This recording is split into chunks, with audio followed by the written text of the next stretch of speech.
अस्सलाम वालेकुम वरहमतुल्लाहि वबरकातुहू। दोस्तों, हसीब इलेक्ट्रॉनिक्स में आपको खुश आमदीद। ये एक कमेंट है, beautiful information, thank you sir, please explain PFC module FPA B30 BH60। इन्होंने ये एक PFC मॉड्यूल के बारे में कहा है कि how it is working, principle and why it is used, और इसके फ़वाइद क्या है, इसके बेनिफिट क्या है। तो ये है FPA B30, ये 30 एम्पेयर का है। BH60 600 वोल्ट का है। 30 एम्पेयर 600 वोल्ट का ये बूस्ट PFC मॉड्यूल है। ये इस तरह की इसकी शेप है। जितने भी हमारे AC के बोर्ड होते हैं उनके अंदर ये ज़्यादातर इस्तेमाल होता है। ये नॉर्मली 20 किलोहर्ट्ज़ पे काम कर रहा होता है। ये AC की किट के अंदर इस्तेमाल होता है। जो हमारे AC के आउटडोर यूनिट हैं वहाँ पर, क्योंकि वहाँ पर आपको बहुत ज़्यादा करंट की ज़रूरत होती है, तो उस जगह पे इसको ज़्यादातर इस्तेमाल किया जाता है। और ये सिंगल फेज़ के लिए इंटरनल इसका PFC कन्वर्टर है, single phase AC to DC power conversion के लिए। For IGBTs gate drive circuit इसके अंदर है, ओवर करंट प्रोटेक्शन है, ओवर टेम्परेचर प्रोटेक्शन है, अंडर वोल्टेज प्रोटेक्शन है, और इसके अंदर इसका built in fault isolation circuit है। फॉल्ट आइसोलेशन कैसे आपको बताएगा, दो सूरतों में फॉल्ट आइसोलेशन इसकी आएगी, एक तो ओवर करंट की आएगी और एक अंडर वोल्टेज की आएगी। और इसके अंदर बिल्ट इन थर्मिस्टर है जो कि ओवर टेम्परेचर सेंसिंग के लिए मॉनिटर करता है। और इसका इंटरफेस जो है ये करता है 3.3 वोल्ट पे काम और 5 वोल्ट के लिए। यानी ये माइक्रो कंट्रोलर जो हमारी AC मोटर ड्राइव्स के लिए सर्किट होते हैं, जो नॉर्मल IC है उससे उस पर भी काम करता है और माइक्रो कंट्रोलर पे भी काम करता है। यानी प्रोसेसर टाइप और हमारे माइक्रो कंट्रोलर टाइप और TTL IC, उन पे सभी पे ये काम करता है। इसका बिल्ट इन श्मिट ट्रिगर है और ये मुख्तलिफ इसकी इस तरह की पैकेज है। एक साइड पे कंट्रोल पिन्स हैं और यहाँ पर इसकी DC रेल पिने हैं। एक साइड पे R और S, यहाँ पर इसकी इनपुट है। और इस जगह पे इसका टेम्परेचर सेंसर है जो कि सबस्ट्रेट का अपना टेम्परेचर सेंसर है। IGBT इसके अंदर है। और इस जगह पे इसकी इंडक्टर कॉइल लगती है। यहाँ पर ये ऊपर इसमें पिन नंबर 1 बता रहा है, तो पिन नंबर 1 VCC है। पिन 2 3 4 5 ये इसकी कॉमन है। इसके बाद आगे पिन नंबर 5 आती है। ये इनपुट सिग्नल है जो कि प्रोसेसर से जो हमने इसको फ्रीक्वेंसी ड्राइव देनी है। अभी इसके अंदर एक बिल्ट इन IC है। जिस तरह हम IGBT को गेट ड्राइव सिग्नल देते हैं, लेकिन इसके अंदर स्टैंड अलोन एक इंडिपेंडेंट एक IC बना के लगा दी उन्होंने, जो कि टेम्परेचर को भी मॉनिटर करेगी, जो कि वोल्टेज को भी मॉनिटर करेगी। श्मिट ट्रिगर इसके अंदर है। नॉर्मली लॉजिक लेवल हाई है उसका, इनपुट लेवल, उसका पुल अप रजिस्टर लगा हुआ है इसके अंदर। यहाँ पे फॉल्ट आउटपुट आएगी अगर किसी वक्त भी इसके अंदर कोई एरर आएगा। अगर आपको इस मॉड्यूल की PFC मॉड्यूल की करंट लिमिट आती है या इसका PFC का एरर आता है, तो यहाँ से ये पिन नंबर 6 परेशानी देगी। इस पिन को आप चेक करेंगे, या इसके रास्ते में अगर ये खुद सही काम कर रहा है, लेकिन अगर इसकी इस पिन के रास्ते में अगर वो कंपोनेंट जो प्रोसेसर पे जा रहे हैं वो गलत सिग्नल देगा, तो भी आपको करंट का एरर आएगा। CFOD है, ये फॉल्ट ड्यूरेशन जो सिग्नल है उसका यहाँ पे कैपेसिटर लगता है। आगे CSC, यहाँ पर कैपेसिटर लगता है शॉर्ट सर्किट डिटेक्शन के लिए। आगे है RTH और VTH, ये दो कंपोनेंट्स के इंटरनल टेम्परेचर सेंसर के हैं। आगे ये इसकी नॉट कनेक्टेड पिने हैं। और इसके आगे आता है N, जो पिने हैं 13, 14, 15 और 16। ये पिने हैं जो इसके अंदर इंटरनल IGBT लगा हुआ है उसके एमीटर के लिए। तो ये 13, 14, 15 और 16 ये हैं हमारी एमीटर की पिने। आगे हैं NR, जो इसके अंदर अपना एक रेक्टिफायर लगा हुआ है, उसकी नेगेटिव लाइन है, नेगेटिव रेल है। 17 से लेके 20 तक, 13 से लेके 16 तक एमीटर के लिए है, 17 से लेके 20 तक इसका जो अपना इंटरनल DC आउटपुट है, इसके इंटरनल इसका ब्रिज रेक्टिफायर है, तो उसकी आउटपुट यहाँ पे आ रही होती। आगे यहाँ पर पिन नंबर 21 आ जाती है और 22 आ जाती है। ये है पॉजिटिव DC लिंक 21-22, जो इसका इंटरनल रेक्टिफायर है उसकी आउटपुट है। आगे पिन नंबर 23 नॉट कनेक्टेड है। पिन नंबर 24 इंडक्टर का टर्मिनल है। यहाँ पर इसके जो PFC चोक लगती है, PFC इंडक्टर लगता है, PFC कॉइल लगती है, वो इस पिन पे लगेगी। और 25 नंबर पिन PR है, पॉजिटिव DC लिंक है फॉर रेक्टिफायर। रेक्टिफायर के लिए पॉजिटिव DC लिंक है।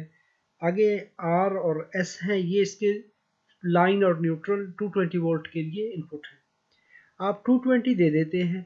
नॉर्मली होता क्या है, अगर आप सेपरेट एक ब्रिज रेक्टिफायर लगाते हैं और वो ब्रिज रेक्टिफायर आपको फॉर एग्जांपल आप 220 वोल्ट देते हैं R और S पे, तो आपको वो 330 वोल्ट देगा। लेकिन इसके अंदर इंटरनली एक बूस्ट, चूंकि ये बूस्ट पर कन्वर्टर का काम कर रहा होता है, इसने यहाँ पर जब आप पिन नंबर 5 पे इसको इनपुट सिग्नल देते हैं, तो ये क्या करता है, उन वोल्टेज को जो आपने 330 वोल्ट दिए हैं उनको स्विच करवाएगा, स्विच करवा के बूस्ट करवाएगा। अभी देखिए इसकी डायग्राम कैसे है।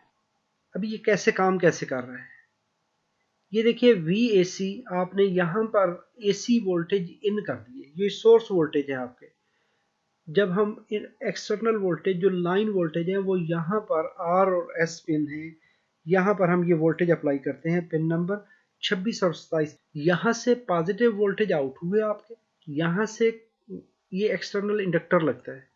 ये इंडक्टर डिपेंड करता है कि आपने कितने रेट पे इसको बनाना है। अगर 1 मिली हेनरी है या 100 मिली हेनरी है या जो भी, जितनी भी इसकी कॉइल की वाइंडिंग बनेगी, उसके लिए यहाँ से पॉजिटिव वोल्टेज जाएंगे L पिन पर, जो कि इसकी 24 नंबर पिन है।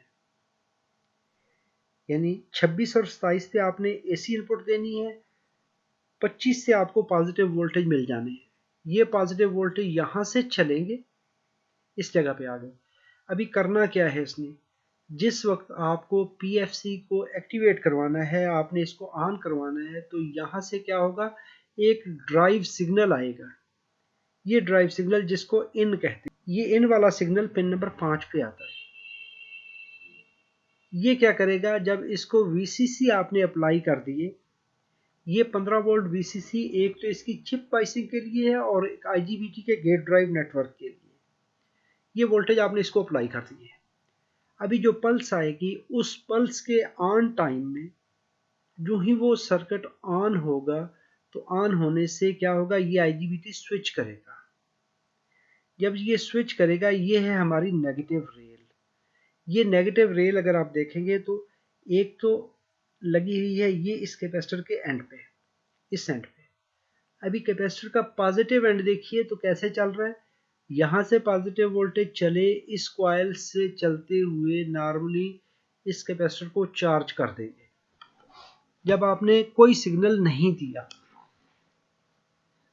जब इस सर्किट को कोई ड्राइव सिग्नल नहीं आया, तो जो पॉजिटिव वोल्टेज लाइन से बने थे, यहाँ से PR से आउट होते हुए, पॉजिटिव रेल से आउट होते हुए, इंडक्टर से होते हुए वोल्टेज हमारे कहाँ पे चलेंगे, 5 वोल्ट का इसका पुल अप रेजिस्टर लगा हुआ है। कैपेसिटर हमारा नॉर्मल 300 फॉल्ट आउटपुट के लिए है कि नॉर्मल फॉल्ट आउटपुट है इसकी, ये पुल अप के लिए हाई दिया हो। जब स्विचिंग करवाएंगे, जब आपने सिग्नल दिया, पॉजिटिव पीक आई, इसके गेट पे सिग्नल आया, इसने स्विच किया।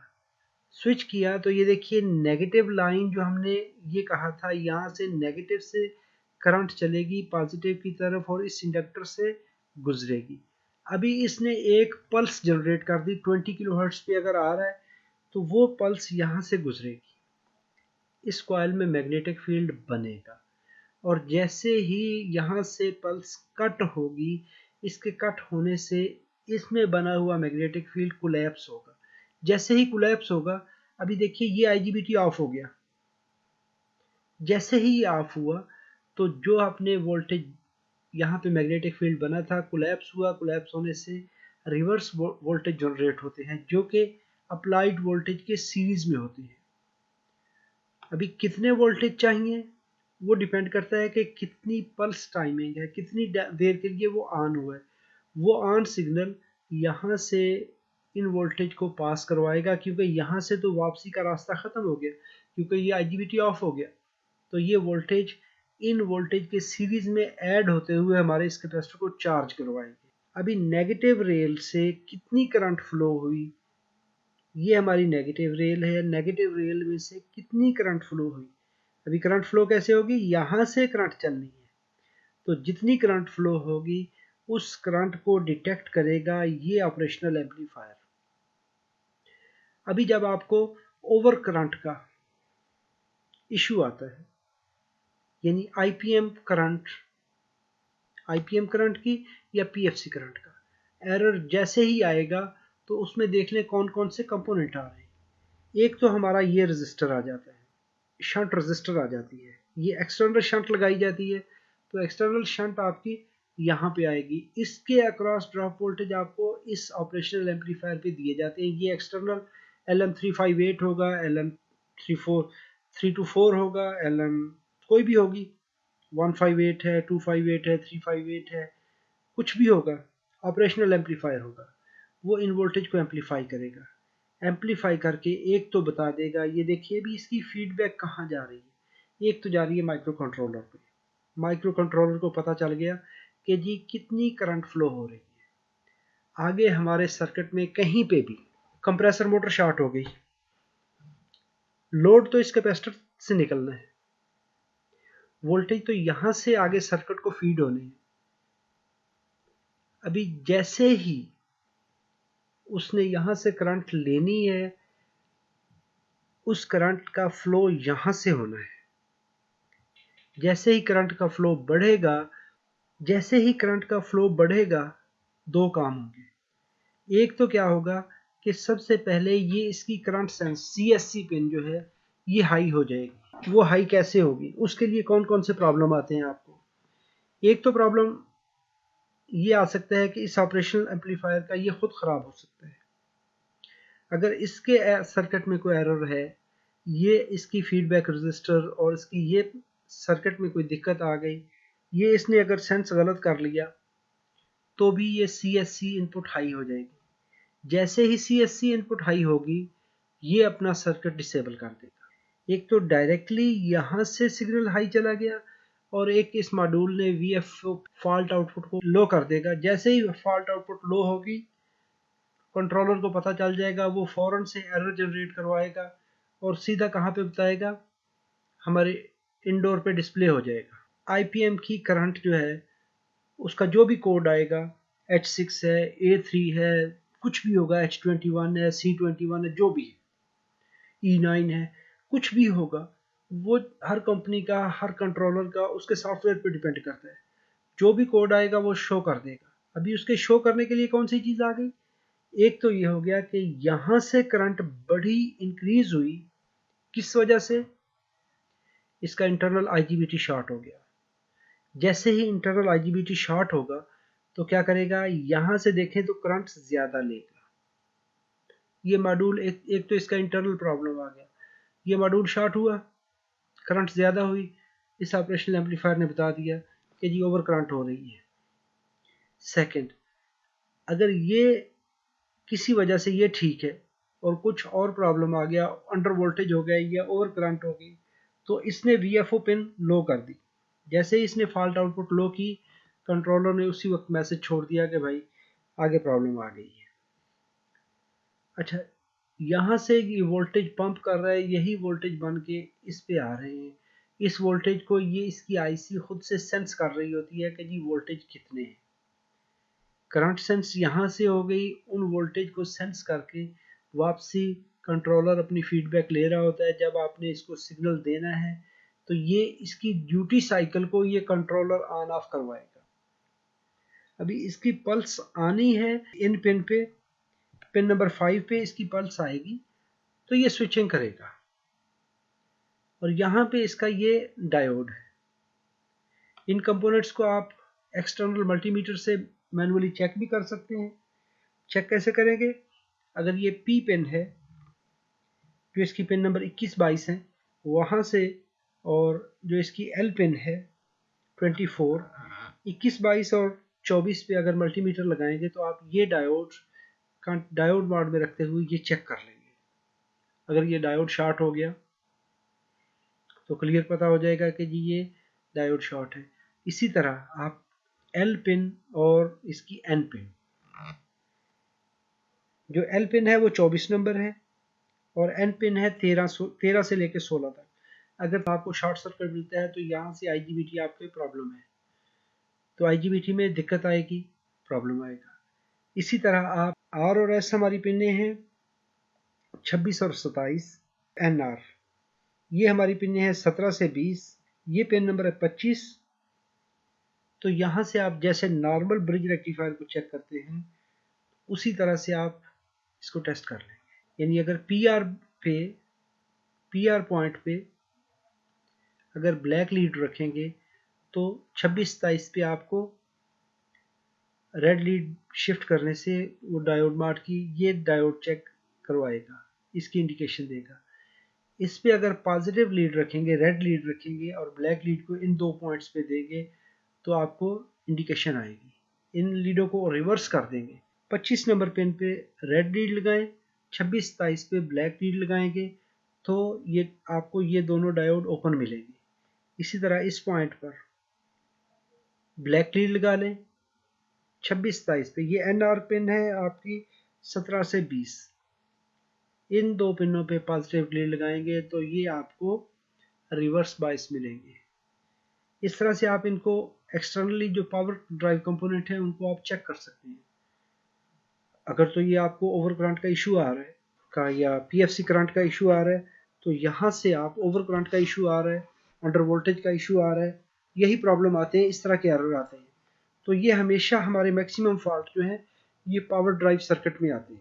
यहाँ पे इसका टेम्परेचर सेंसर है, टेम्परेचर सेंसर अगर ये NTC होता है, नेगेटिव टेम्परेचर कोएफिशिएंट, RTH और VTH पिन यानी पिन नंबर 9 और 10 से मल्टीमीटर लगाएंगे तो आपको इसकी ओहमिक वैल्यू नजर आएगी। VCC पिन इसकी 15 वोल्ट इस पे आते हैं, 12 भी होंगे 15 भी होंगे, नॉर्मली 15 वोल्ट होते हैं। ये वोल्टेज आने चाहिए इसको ऑन करवाने के लिए। अगर ये वोल्टेज नहीं है तो ये काम नहीं करेगा। यहाँ पर ये कैपेसिटर लगता है CFOD, ये है फॉल्ट आउट ड्यूरेशन। उसको सिलेक्ट करवाता है कि जब इसने फॉल्ट जनरेट करना है तो उसकी पल्स की ड्यूरेशन कितनी होगी, यानी कितने टाइम के लिए वो पल्स जनरेट करेगा, वो डिपेंड करता है हमारा ये कैपेसिटर पर। PFC मॉड्यूल की आउटपुट P लिंक पे मिलेगी आपको। यहाँ पर आता है इसका ऑर्डरिंग इंफॉर्मेशन। अगर आपने इसको पहचानना है कि ये कैसे है, पहला तो आता है F, ये है फेयरचाइल्ड सेमीकंडक्टर, ये किस कंपनी का बना हुआ है। तो P है प्रोडक्ट, पार्शियल PFC मॉड्यूल है, और अगर P है या S है, S होगा तो पार्शियल PFC मॉड्यूल है, P है तो एक्टिव PFC मॉड्यूल है, और आगे है A बिल्ट इन थर्मिस्टर है। अगर इसमें D आता है तो नो थर्मिस्टर है, यानी अगर A है तो इसके अंदर थर्मिस्टर लगा हुआ है। अगर आपको D मिलता है तो D के अंदर थर्मिस्टर नहीं है। अगर आप इसकी जगह पे A की जगह पे, यानी बाकी नंबर सेम होगा लेकिन A की जगह पे D आ जाएगा, तो जब आप वो लगाएंगे तो आपके माइक्रो कंट्रोलर को टेम्परेचर की इंफॉर्मेशन नहीं मिलेगी। इसके बाद आता है B पैकेज ऑप्शन है, DBC बेस्ड है, सिरामिक बेस्ड है या full package. Current rating 20 ampere है, 30 एम्पियर है, 40 एम्पियर है, 60 एम्पियर। आगे है B और H। BH है बूस्ट PFC है, और PH होगा तो उसमें ब्रिज लेस PFC है। अभी चीज वही होगी लेकिन BH बूस्ट PFC या ब्रिज लेस PFC। अभी यहाँ पर आगे वोल्टेज रेटिंग आ जाती है, 60 है तो 600 वोल्ट है, और B अगर B यहाँ पे कुछ भी नहीं लिखा हुआ तो उसमें वर्जन 1 IGBT लगा होगा। अगर B है तो उसमें वर्जन 2 IGBT होगा, यानी उसके अंदर कंप्लीट प्रोटेक्शन के साथ IGBT लगा हुआ है। यानी एक पंच टेक्नोलॉजी में आता है, एक बगैर पंच के आता है। ये इनके डिज़ाइन पैरामीटर हैं। हमारा काम इन चीज़ों को देखना है कि इनमें आपने जब आपने लगाना है, अगर इसकी रिप्लेसमेंट देखनी है तो रिप्लेसमेंट आप कैसे देखेंगे। अभी हम ये देखेंगे इसकी टाइमिंग पल्सेस। यहाँ पर देखें तो ये है इसका इनपुट सिग्नल जो कि पिन 5 पे आता है। ये है इंटरनल IGBT का गेट ड्राइव सिग्नल, जो गेट टू एमिटर वोल्टेज होते हैं। जब इनपुट सिग्नल आएगा तो उसके इन फेज ये सिग्नल जनरेट करेगी। यहाँ पर VCC वोल्टेज है। एक्चुअली ये IC क्या करती है, जो इसके VCC या कंट्रोल सप्लाई वोल्टेज हैं उनको मॉनिटर करती है। ये देखें यहाँ से लेके इस पॉइंट से लेके इस पॉइंट तक ये इसका नॉर्मल वर्किंग रीजन है। एक लिमिट आती है जहाँ पे अंडर वोल्टेज डिटेक्शन ऑन होती है। ये P2 पल्स जो है यहाँ पर जैसे ही ये हमारा आईजीबीटी स्विच करेगा, जो हमारी शंट रजिस्टर है वो आउटपुट करंट को इस तरह से चेक करेगी।